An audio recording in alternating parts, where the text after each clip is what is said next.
It was a dark and stormy night. Mahala pursed her lips as she gazed out across the vast expanse of the Eastern Ocean, scanning the horizon for signs of the fishing fleet. She saw nothing. It was now well past the solstice, the day of the longest sun, and deep into the monsoon season. For many weeks, the islands had been repeatedly lashed with heavy rains. Rainy season was good for some crops, like greens and legumes, but long sunless periods were less good for other crops. Meanwhile, far out to sea, beyond the rain clouds but in choppy waters, there were fish. Just as she went back into the shelter of the wide thatch-roofed living room, Mahala saw Dewey. Mahala regarded her chief counselor for alimentation with both warmth and some degree of anxiety.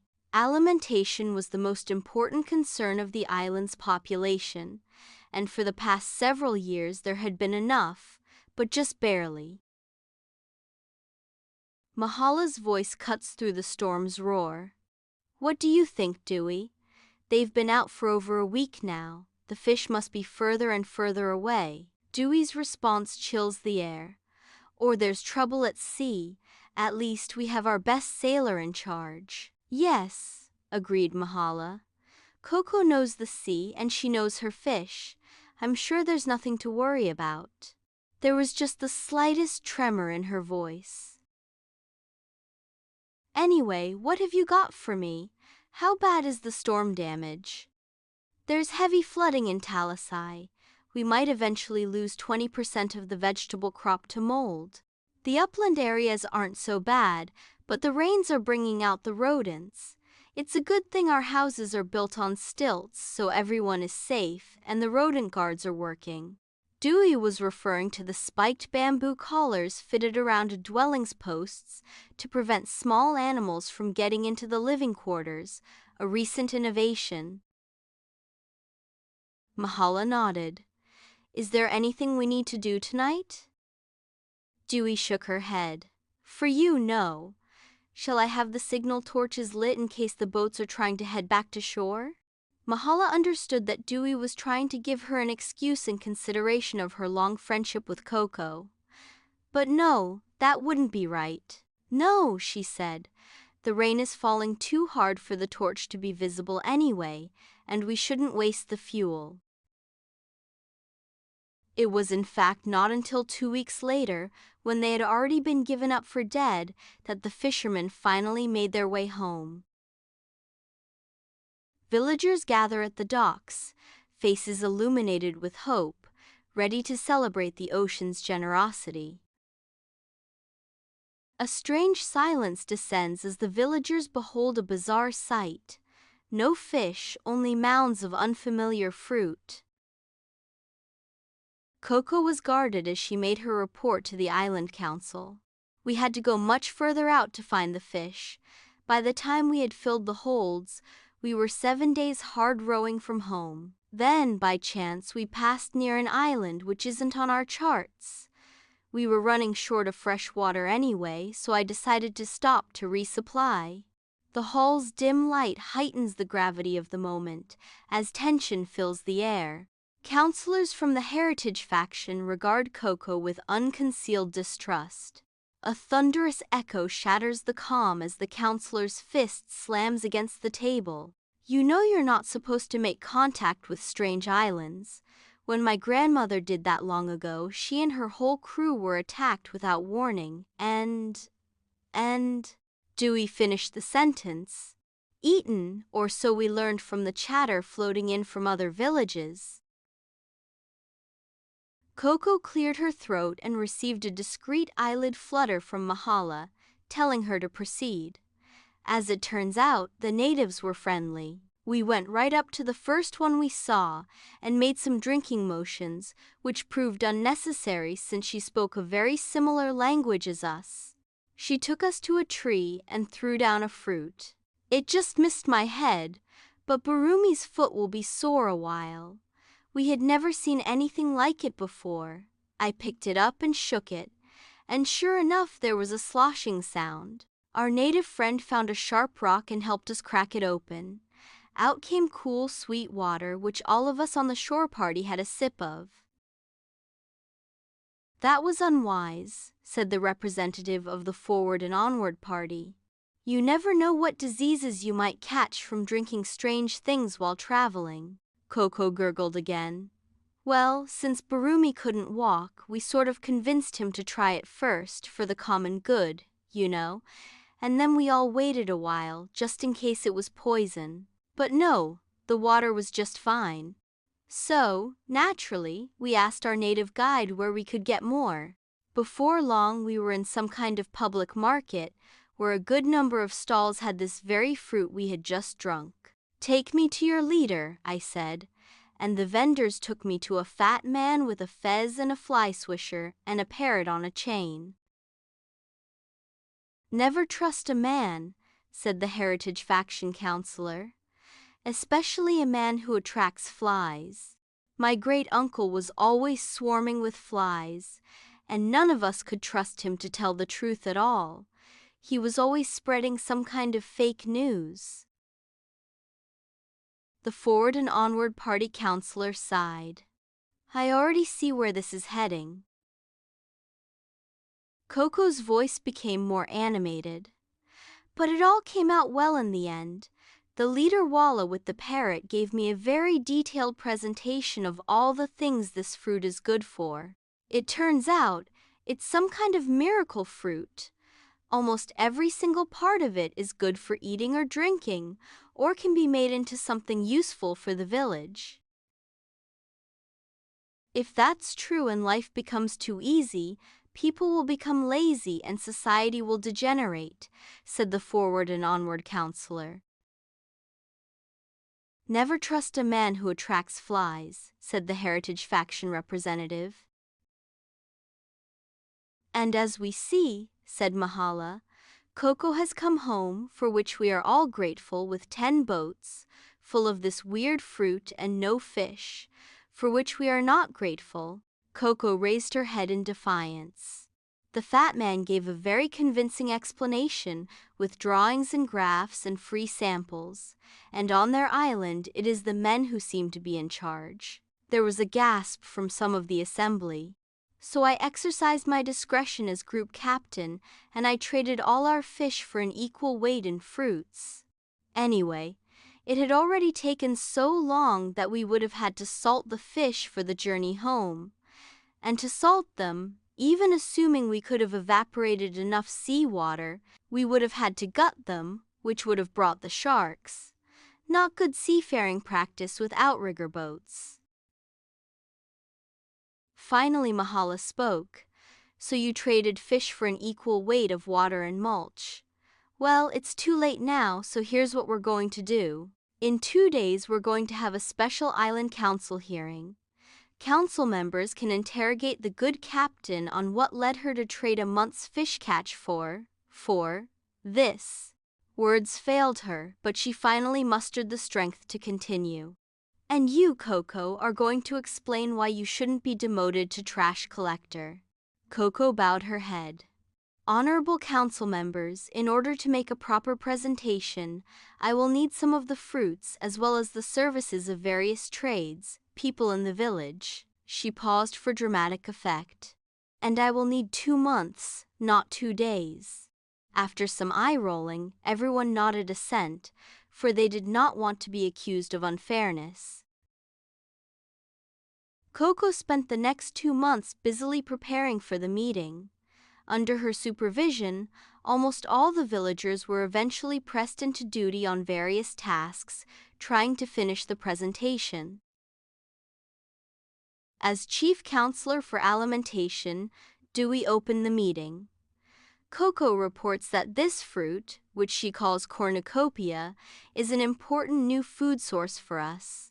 She gestured with her hand, and a number of manservants entered the room and passed around small bamboo cups. First, of course, is Cornucopia water. The Heritage representative spoke up. "We've lived our entire lives with ordinary rainwater. This fruit seems like a lot of trouble to get something we already have more than enough of. Hear, hear, said some of the counselors. Coco stood up. But this is very special water. The parrot man says it has invisible magical ingredients, proteins, vitamins, minerals, fiber, and electrolytes, which ordinary water doesn't have. Now the Forward and Onward representative spoke. We don't know what the long-term effects of drinking this fake water are. Maybe regular drinking will stunt our children's growth. We need to conduct double-blind, placebo-controlled studies before endorsing it to our people. There were murmurs of agreement. Mahala sighed. All those convinced that cornucopia water is beneficial compared to regular water, say aye. The room was silent. Mahala shrugged. On to the next point then. Coco now passed around a seashell tray in which a small flame was burning. Cornucopia fruit also can be processed into lamp oil.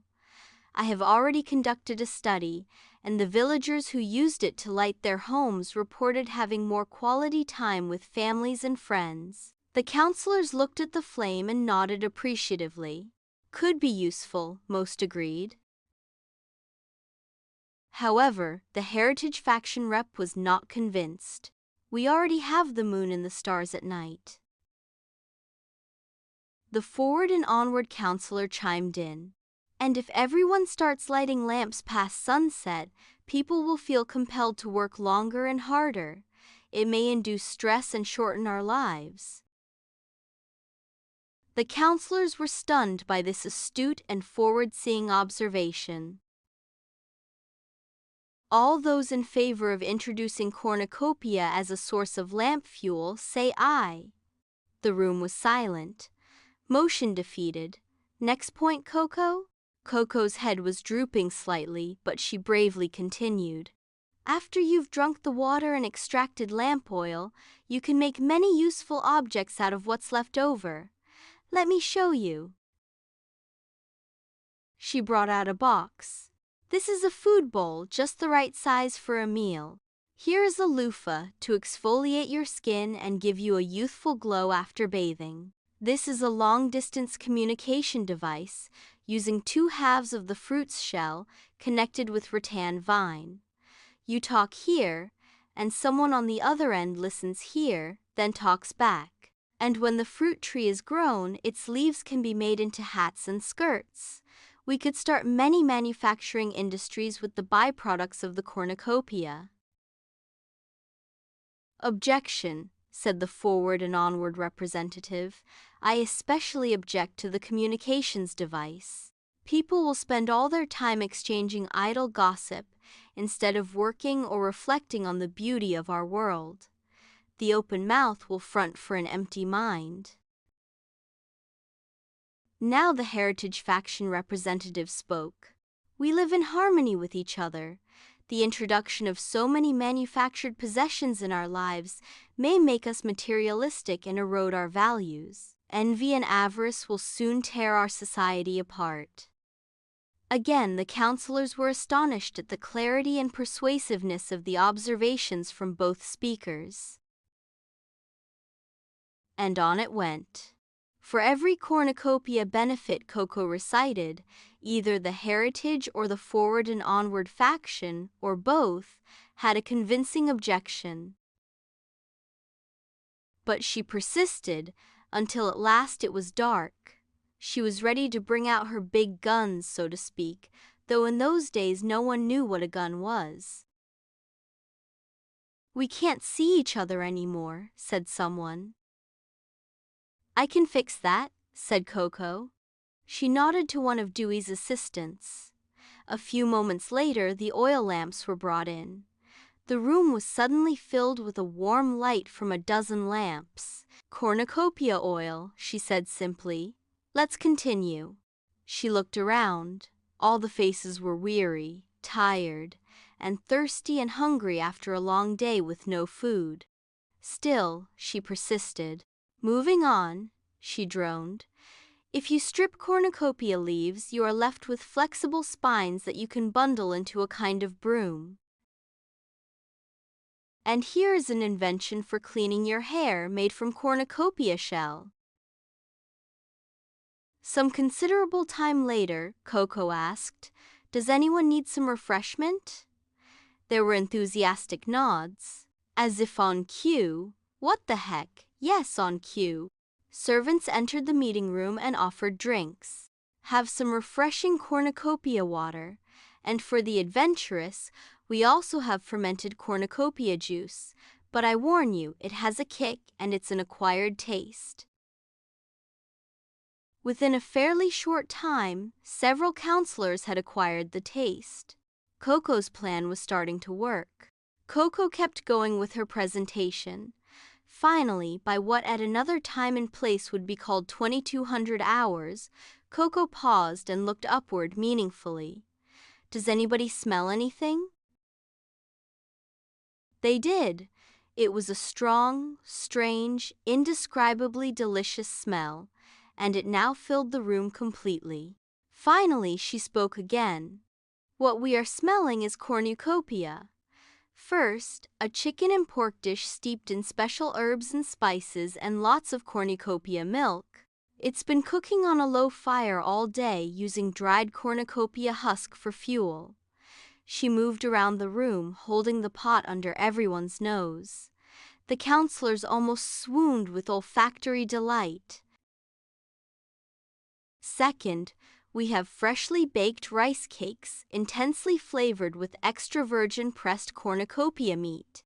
She showed those around the room, too. They were moist, golden brown cakes, glistening with cornucopia oil, and if anything, even more aromatic than the chicken and pork stew.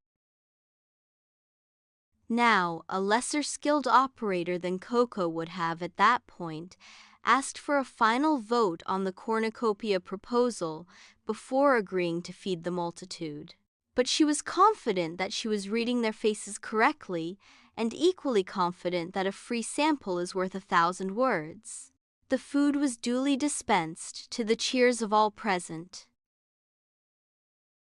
The council members dove in, and didn't stop until they had totally demolished every last scrap of the cornucopia stew and every last crumb of the cornucopia rice cake. At 2300 hours, the cornucopia proposal was unanimously passed.